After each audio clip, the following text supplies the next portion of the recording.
21 minutos en el territorio continental ecuatoriano, buscando la verdad y abogando por la unidad nacional en pro de la paz y la seguridad en el Ecuador. Queremos dar la bienvenida en los estudios de la revista de Opinión y Democracia al analista político Juan Rivadeneira. También nos acompañará luego el ex viceministro de Gobernabilidad, ex legislador, doctor Juan Manuel Fuertes, para hablar sobre la coyuntura política. Estamos en medio de un proceso electoral y de por medio, el primer escenario es el debate del próximo domingo, debate presidencial. Ayer ya se sorteó, va a empezar la candidata de la Revolución Ciudadana, luego el presidente candidato Daniel Noboa.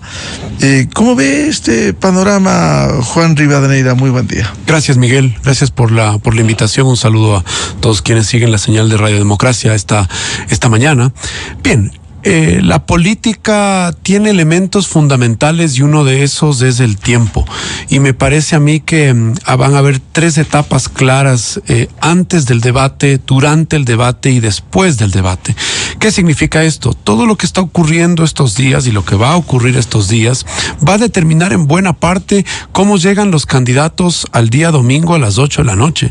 En la entrevista anterior que usted tuvo, Miguel, con el ministro de Gobierno, creo que fue muy claro en asentar en este escándalo que ha ocurrido hasta en estos días a propósito de los famosos chats que han circulado en torno al Consejo de Participación Ciudadana. Y me da la impresión de que define mucho la conversación de esta semana y en buena parte pues definirá también cómo llega la candidata González al día domingo. Ese es un primer punto. Y el segundo punto es lo que ocurrió el fin de semana en esa declaración tan circulada a propósito de esta idea de tener una dolarización a la ecuatoriana. Y ¿Qué significa eso? El dólar americano es el único. Bueno, hay un dólar y me parece... ¿Hacer un dólar ecuadólares? Hay un dólar y me parece que los ecuatorianos que son personas muy inteligentes se dan cuenta de que existe un solo dólar y ese dólar es el que respaldan. Y me parece a mí que estas dos declaraciones, la de la dolarización a la ecuatoriana y la de esta filtración de los chats a propósito de los manejos alrededor del Consejo de Participación Ciudadana, un poco como que determinan el camino que nos dirigimos hacia el debate. De otro lado, la campaña del presidente Noboa también pues tiene algunos temas que atender, como ha sido el derrame de petróleo que ha ocurrido en la provincia de Esmeraldas y además el fuerte temporal invernal que le ha obligado a desplegar todo el contingente del Estado para atender a todos los afectados. Entonces me parece que los dos candidatos llegan con algunos temas que pueden de alguna u otra forma determinar el curso de el debate el día domingo. Ahora, el debate el día domingo es un hecho fundamental y buena parte de las preguntas que se hacen varias personas es si el debate va a definirlo todo o no. Me parece que, y vuelvo a lo que dije al inicio, el tiempo es fundamental. Y cuando nos damos cuenta de que faltan después de ese debate 3 semanas completas antes de la elección, tendremos que ver algo muy importante, muy grave, o quizá apelando a una analogía casi que pirotecnia política, el día domingo, para entender que lo que ocurra pueda trascender durante 3 semanas, que ahí sí se inicia la campaña formal. Y aquí viene pues lo importante del famoso post-debate, que es lo que ocurre después del debate, si es que queda una frase, un hecho, una gestualización, lo que trasciende en las redes sociales, que las campañas se encargarán de ponerlo con mayor o con menor intensidad. Me parece que es lo que va a definir esa dinámica de las próximas 3 semanas, que será ya la campaña formal, la campaña en la cual los candidatos pues se van a desplegar y van a pues llevar a cabo todos los ejercicios de campaña que estamos acostumbrados. El post-debate será importante también. Será fundamental. Yo creo que, como lo digo, hay un antes, un durante y un después. En el antes, lo que estamos viendo estos días, una campaña del correísmo me parece que fuertemente golpeada con estas dos declaraciones, con este hecho y esta declaración que creo que golpea a los temas que los ciudadanos están viendo. El gobierno pues de alguna u otra forma atendiendo estos temas climáticos que le ha venido con mucha fuerza y que seguramente será motivo de ataque por parte de Luisa González al presidente Noboa. Y de otro lado, es importante el durante. ¿Qué ocurre? Porque hoy en este mundo de la imagen y del video, ¿sí?, toda gestualización, todo hecho, toda palabra, expresión que se utilice en el debate me parece que va a trascender y van a ser esas pequeñas frases cortas. Lo hablamos en el debate de la primera vuelta en esta radio, Miguel, con usted, y decíamos, ¿qué puede llamar la atención? Una frase, una declaración o un momento que después se permita conversar, que se produzca esta conversación del postdebate, porque el postdebate, ¿qué significa? Significa cuál es el conjunto de conversaciones que tienen las personas con pues sus allegados, con sus familiares, en su trabajo, y conversan sobre lo que ocurrió. Ahora, si determina todo este debate, tendremos que ver algo muy importante, algo muy grande, algo de mucha atención para que el debate determine el resultado de la campaña. Va a ser un hito importante, sí, pero quedan 3 larguísimas semanas todavía de campaña en que esa dinámica me parece que va a definir en buena parte esta cirugía electoral de alta precisión que tiene esta elección, porque la primera vuelta parecía una segunda vuelta. Tuvimos casi el 90% de los votos repartidos y los candidatos tendrán que ir a buscar ese 10% donde raspar, donde encontrar respaldos para poder ganar con el 50+1. Quisiera que comente Juan Rivadeneira a propósito de lo que hay 2 hechos que usted los ha señalado.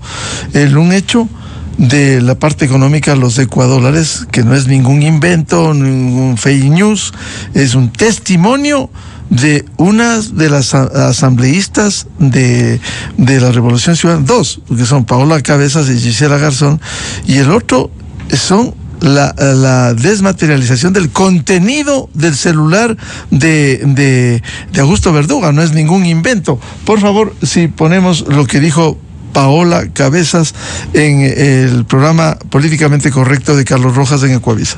Porque entendimos que la dolarización no implica pensar en inglés, no, a la ecuatoriana. Hay que hacer una dolarización que se sujete a las necesidades productivas que tenemos nosotros. Entonces. ¿Qué piensa Juan Rivadeneira? A ver, ¿cuál es la dolarización a la ecuatoriana? Intentemos no dar una opinión, Miguel, sino referirnos a los hechos, porque nadie está diciendo aquí lo que no han dicho. Estamos comentando sobre lo que se ha dicho. Y me parece a mí que la campaña de González estaba haciendo esfuerzos monumentales para intentar no entrar en el debate de la dolarización. Tanto así que hace pocas semanas, recordemos, incluso hubo un impulso importante por parte del bloque de la Revolución Ciudadana en la Asamblea Nacional para tratar el proyecto de ley del ex asambleísta, hoy alcalde de Quito, Pavel Muñoz, en el cual se solicitaba, pues se proponía que en una enmienda se ponga el dólar en la Constitución. En Montecristi el entusiasmo del correísmo no era tan grande como en este caso para poner al dólar en la Constitución, porque hubo un largo debate. Recordará usted, Miguel, en el año 2008, en el capítulo de la economía, si se ponía o no el dólar. En ese momento el correísmo pues no estaba tan entusiasta, pero sabía del problema en que entraba, y por eso es que proponen ellos, desde su lado, voluntariamente, queriendo tapar esa suerte de desangre político que estaban viviendo por esta declaración de que podrían pensar en desdolarizar, y propusieron retomar el debate en torno a al dólar como moneda circulante en el Ecuador en la Constitución. ¿Y qué sucede? Días después, la vocera de su bloque, de su propio bloque, porque no es ni siquiera un analista, un simpatizante, un activista, que uno podría decir, mira, se le fueron las palabras más allá de los conceptos. Lo dijo, y lo dijo de frente. Y hay una dolarización a la ecuatoriana. Me parece que en el mundo, en algunos países que incluso circula el dólar, a nadie se le ha imaginado tener la dolarización pues tropicalizada a su país.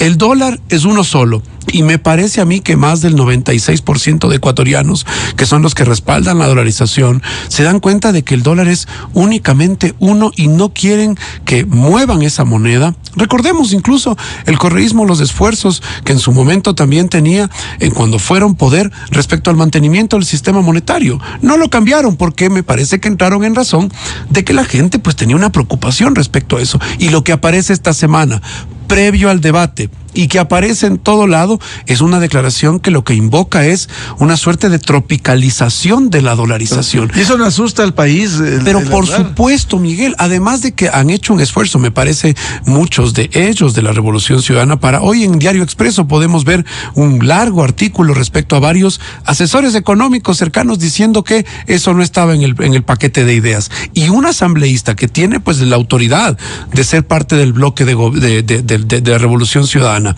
dice lo que dice, me parece que pone en duda y crea mucha incertidumbre a los ciudadanos, a los agentes internacionales. Estas últimas semanas han venido muchísimos inversionistas internacionales al Ecuador.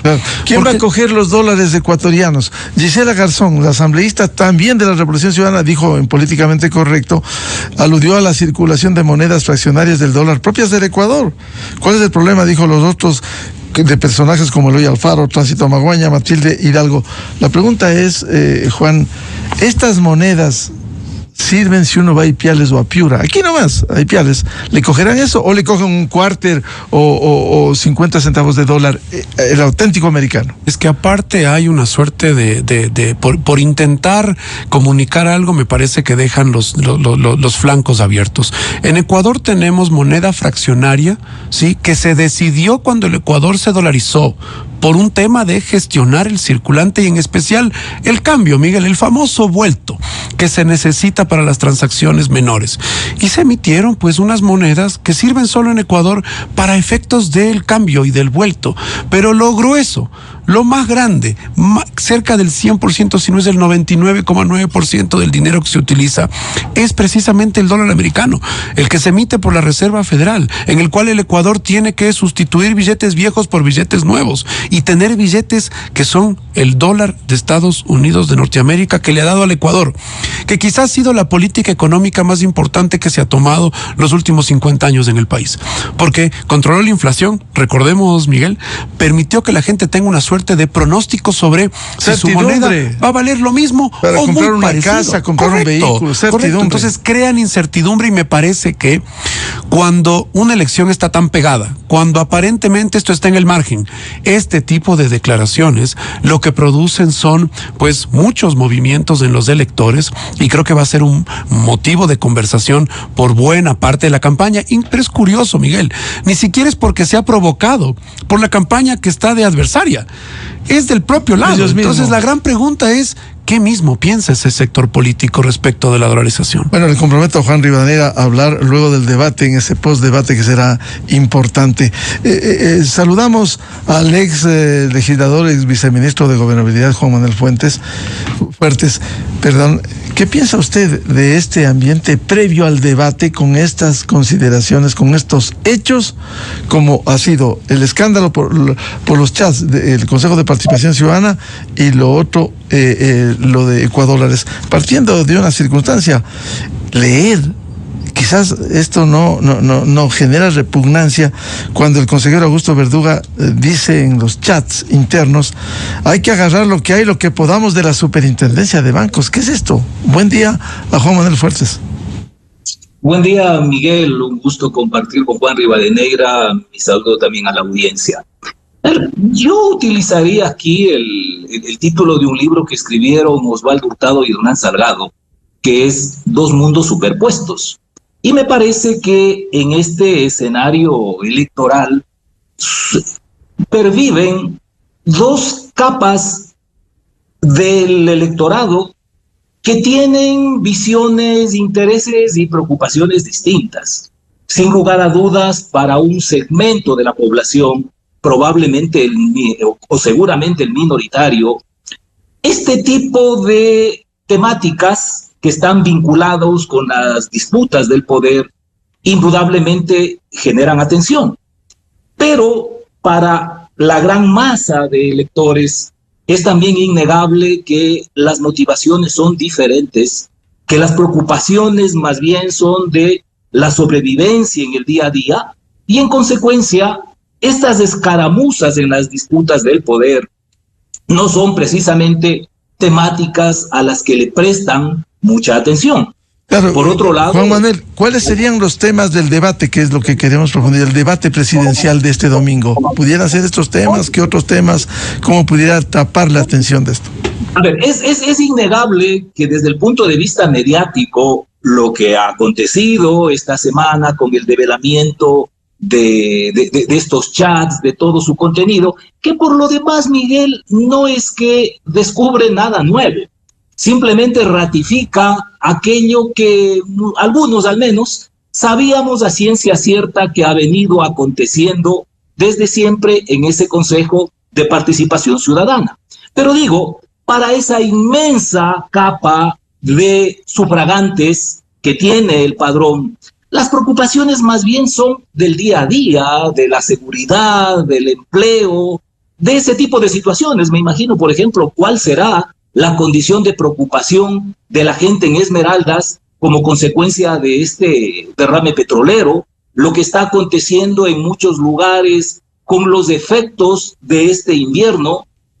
En la coyuntura, eso es lo que puede captar más atención, pero en esto yo coincido con lo que dijo el Juancho respecto del factor tiempo. Es decir, si se produjese en este debate un incidente de cierta magnitud, quiero decir, que impacte en forma interesante en la emocionalidad de los votantes, la pregunta es si esto no se va a evaporar en las próximas semanas, de tal modo que termine siendo determinante al momento de quienes todavía están en la onda de la incertidumbre, de la indefinición del voto, finalmente decidirse por una de las dos candidaturas. O sea, yo veo que el debate, en principio, e incluso el postdebate, no necesariamente garantiza que las posiciones de los electores indecisos vayan a definirse, porque habrá que ver en el transcurso de las próximas semanas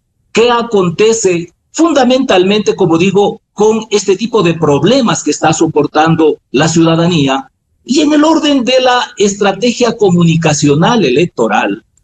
Y yo estimo que en el lado del gobierno, si obran con suficiente habilidad, lo que podrían explotar adecuadamente más bien son estas imbecilidades que cometen las señoras asambleístas en este programa televisivo del domingo, en donde ponen sobre el tapete algo que tampoco es nuevo, porque sabemos que el correísmo siempre ha estado en la onda de echar abajo la dolarización, pero que indudablemente constituye un factor muy frágil en la emocionalidad, no de los votantes nomás, sino de todos los ecuatorianos, y en consecuencia, allí yo veo un filón que podría ser explotado adecuadamente por el gobierno, claro, con el desafío, insistimos, de que pueda persistir en el transcurso de estas próximas semanas, de tal manera que se constituya en un elemento decisorio el momento de la decisión de algunos votantes que aún no tienen la certidumbre de por quién sufragar el día de las elecciones. En consecuencia, ¿qué expectativa tiene del debate Juan Manuel Fuertes? En general, yo no me genero mayor expectativa, porque es obvio que un debate en sí no permite un desarrollo exhaustivo de propuestas, de ideas, sobre todo que tienen que ver con el cómo. Más bien se presta para frases cliché, en donde regularmente se conviene en plantear el qué. Pero el verdadero desafío para dar credibilidad a un plan de gobierno, más bien está sustentado en el cómo hacerlo, porque ahí es donde encontramos varias barreras, sobre todo en las condiciones de gobernabilidad del sistema, que tornan viables o no las propuestas que allí se formulan.